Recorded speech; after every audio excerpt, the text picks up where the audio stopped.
हे ग्रीन कलरचं मागचं याला माहिती आहे पाहिलेलं आहे ना, हे बाहेर झालं. ठीक आहे. आणि याच्या आतमध्ये बघा तुम्हाला खाली हे पांढऱ्या पांढऱ्या रंगाचं दिसत आहे. काय म्हणत असेल रे याला? काय म्हणतात त्याला? हे फुलाचे जसे आपल्याला बॉडी पार्ट्स आहे ना, तसे फुलाला पण बॉडी पार्ट्स आहे. याला काय म्हणत असेल सांगा?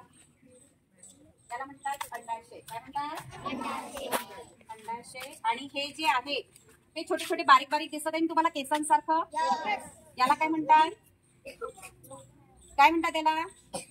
याला म्हणतात परागकोश. काय म्हणतात? एवढे फक्त हे 3-4 नावं लक्षात ठेवा या फुलाच्या याचे. याला काय म्हणतात? परागकोश. याला म्हणतात अंडाशय, अंडाकोश. आणि याला पुंकेसर पण म्हणतात. ही जी दांडी आहे की नाही, गुलाबी कलरची दांडी दिसत आहे, याला म्हणतात पुंके.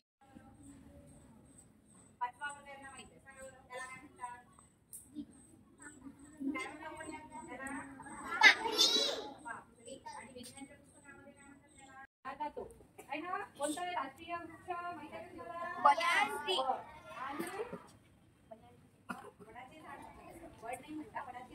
झाड.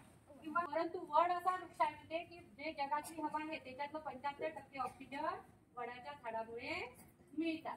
आणि अक्कलकोट इथे जर तुम्ही गेले असाल, कोकण गेला आहे तर तिथं पूर्ण वडाचे झाडं. याच्या चिकापासून बऱ्याचशा औषधी तयार होते, पण डायरेक्ट आपण त्याचा काही चीक घेत नाही आहे ना. हे जर पान तोडलं तर त्याचा चीक जो निघते तो बऱ्याचशा पोटदुखीच्या वगैरे औषधी वापरला जातो. पण आपण काय करतो, तो डायरेक्ट घेतो का? डायरेक्ट हाताने नाही. मॅडमला सांगितलं की आता चिकापासून औषधी तयार होते तर त्याचा चीक डायरेक्ट घेतो काय? तसे आपण